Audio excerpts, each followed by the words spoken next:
Passons rapidement au Niger pour poursuivre cette émission. Paris a condamné jeudi les violences post-électorales au Niger où le pouvoir et l'opposition revendiquent la victoire à la présidentielle et appellent l'ensemble des partis au dialogue.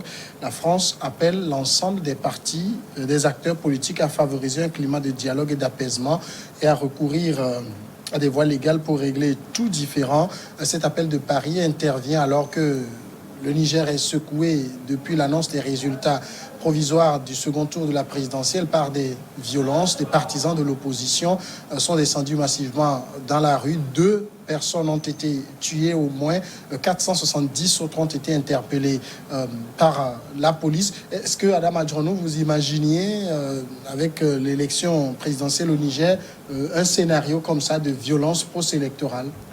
Vous savez, la situation qui sévit actuellement au Niger a surpris plus d'un et cela vient mettre carrément en biais un peu les analyses qu'on aurait pu ou carrément les analyses que nous avions entretenues en ce qui concerne les élections dans des pays où on parlait des élections non ouvertes dans la mesure où le président sortant se présentait. On l'a vu en Guinée, on l'a vu en Côte d'Ivoire, etc.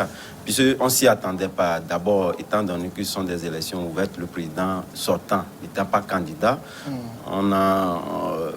qui a été d'ailleurs même très apprécié.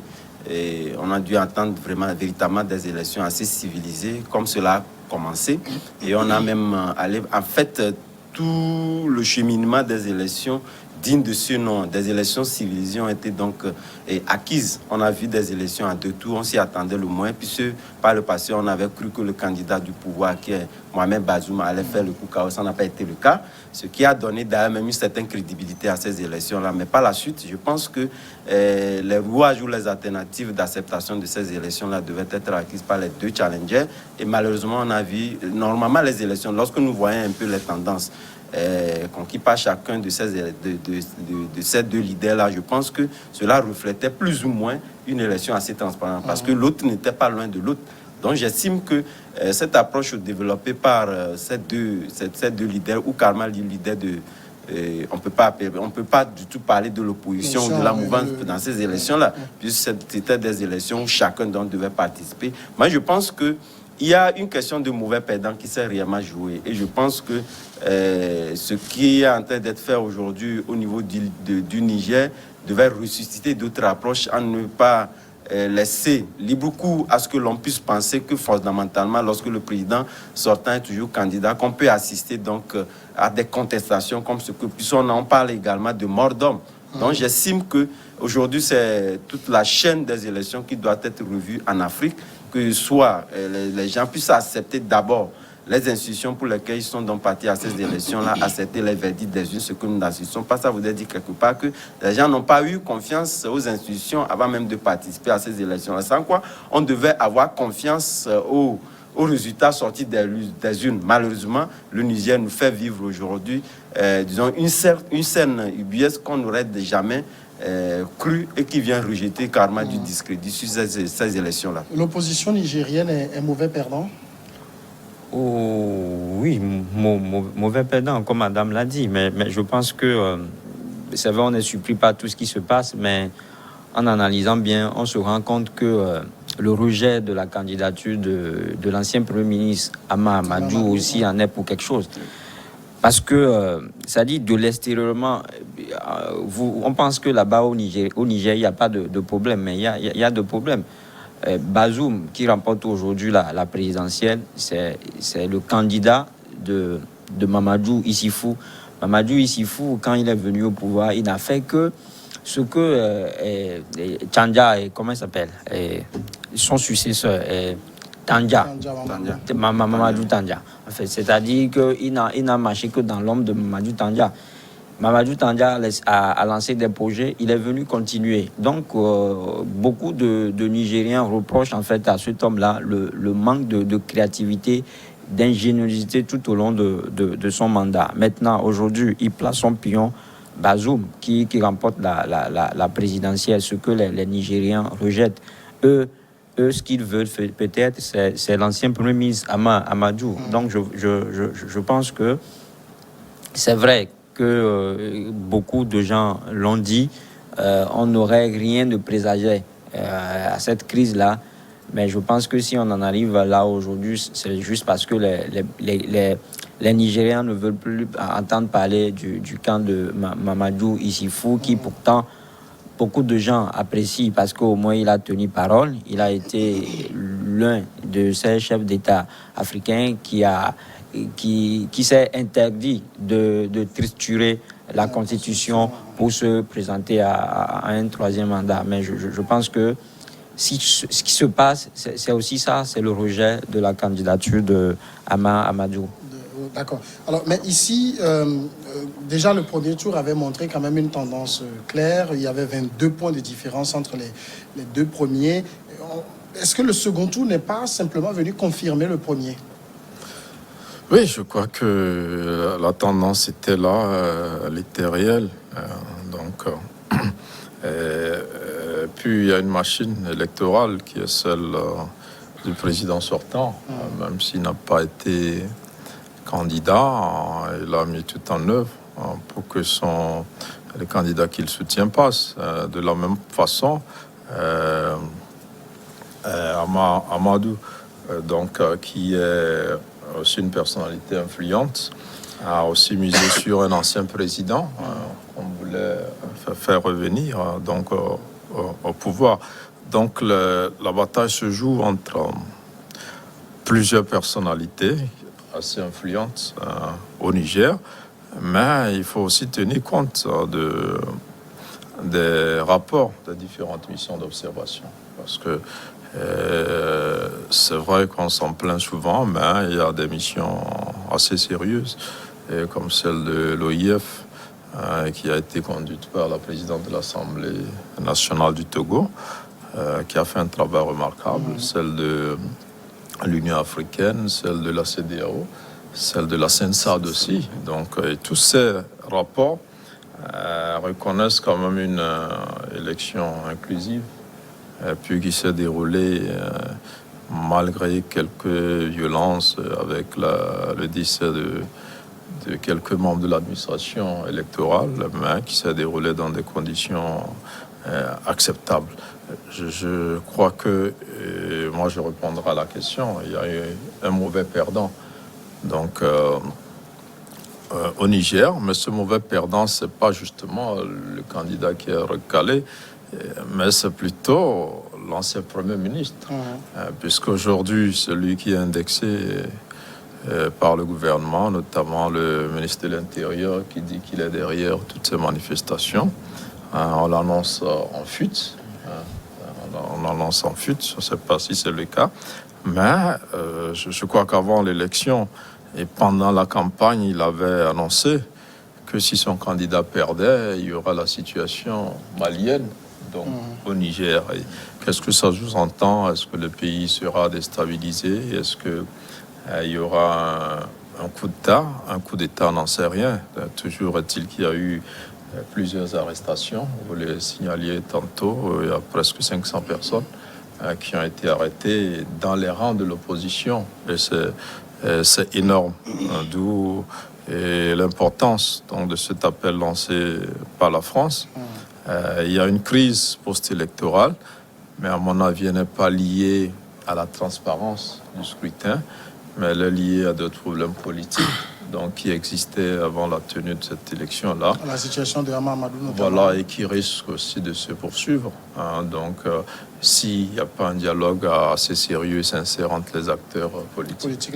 L'appel au dialogue lancé par Paris pourrait être entendu? Je crois que les acteurs politiques ont intérêt à pouvoir donc, se mettre rapidement donc, au dialogue pour ce que nous connaissons tous, puisque vous savez que c'est un pays d'abord qui est instable, la question sécuritaire là-bas. Et lorsque cette question sécuritaire est liée un peu donc, à la méfiance et à l'antagonisme, aux divergences de vues que nous constatons aujourd'hui au niveau même de son axe politique, ce n'est pas une bonne chose. Mais également, j'aimerais un peu rebondir sur la question dont on posait, est-ce que ce n'est pas le premier tour qui vient confirmer le second tour? J'estime que c'est à prendre avec beaucoup de recul dans la mesure où on a constaté qu'il y avait véritablement eu des alliances.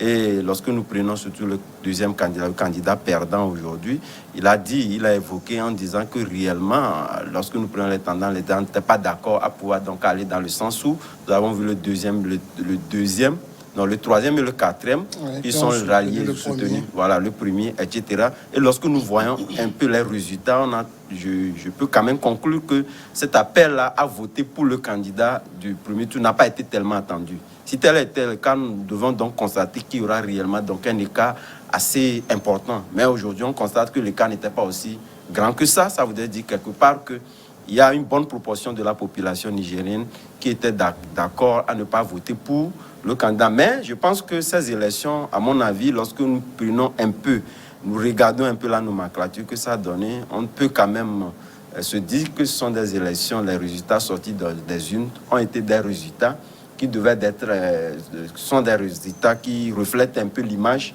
que le premier, disons, les premiers résultats on lui a donné. Donc ici, je pense que au-delà de ça, ceci vient reposer carrément un problème, disons, de conception des élections dans nos pays africains. Aujourd'hui, je pense qu'on doit quand même prendre un peu de recul en parlant, comme je venais de le dire tantôt, des élections où on peut concevoir que le président sortant, lorsqu'il est candidat, les autres candidatures sont donc des candidatures de témoignage. Ce n'est plus le cas. Le président peut ne pas se présenter aux élections, mais que les acteurs ne puissent pas donc accepter les résultats sortis des urnes.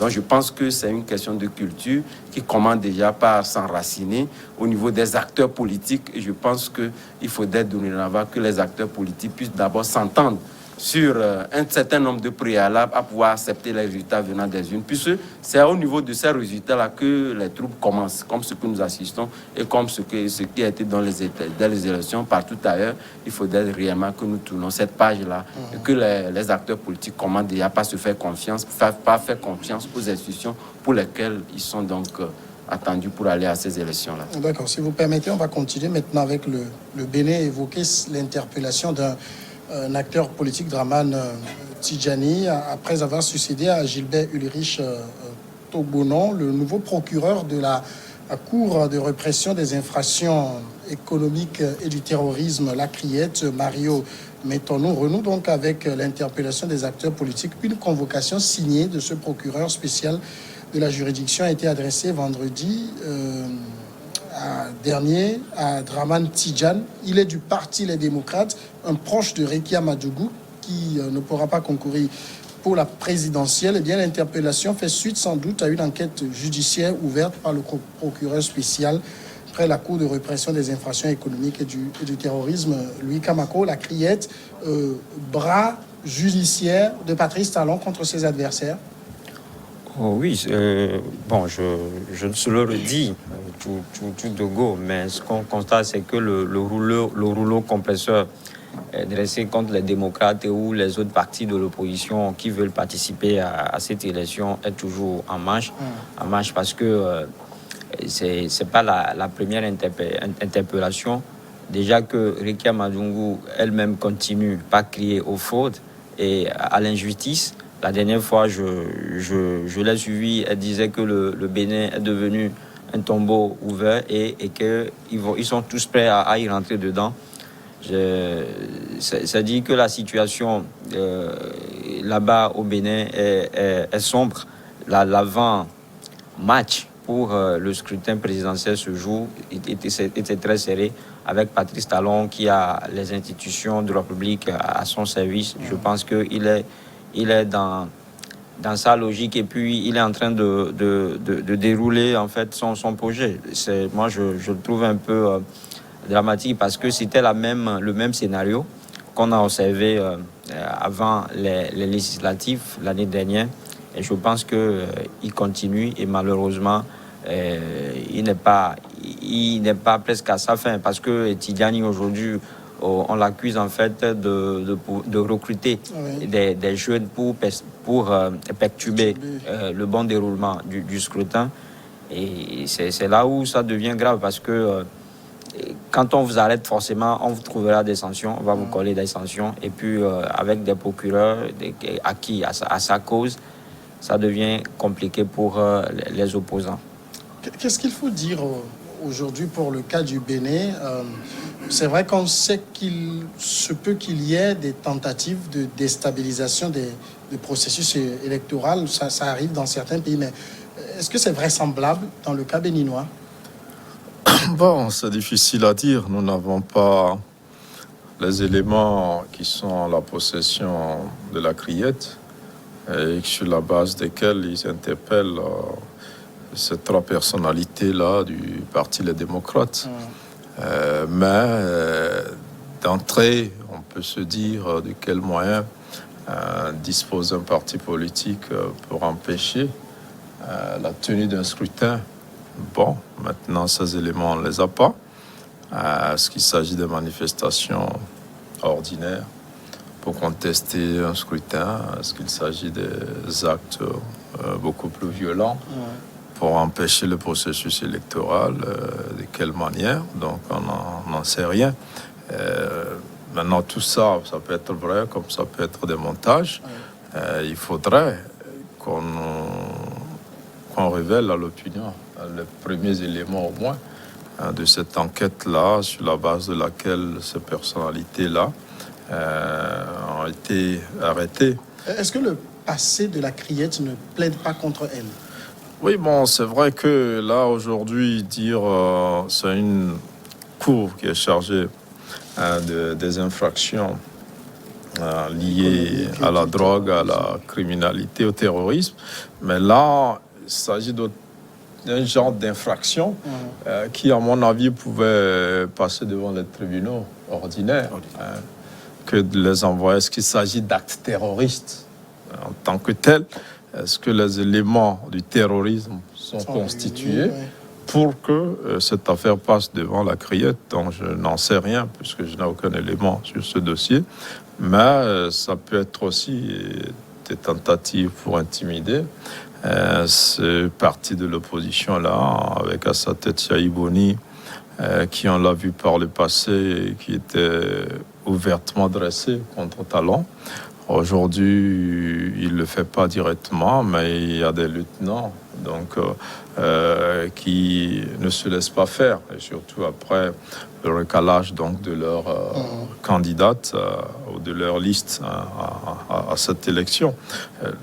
C'est assez compliqué, mais en même temps, Talon a la faveur de la loi parce que même si des candidatures sont écartées aujourd'hui, soit c'est des gens qui sont poursuivis et qui sont obligés de fuir, soit c'est des gens qui ont été jugés et que après le jugement on les rend inéligibles, ou tout simplement c'est la loi sur le parrainage qu'il a réussi à faire voter et qui fait qu'aujourd'hui il met en difficulté toute l'opposition au Bénin, ce qui trace carrément un boulevard devant lui avec des candidats, deux listes qui ne pourront pas faire le poids au soir donc, de cette élection-là. D'accord, on va aller à la pause et puis on reviendra pour continuer un peu sur le Bénin avant d'attaquer le tour.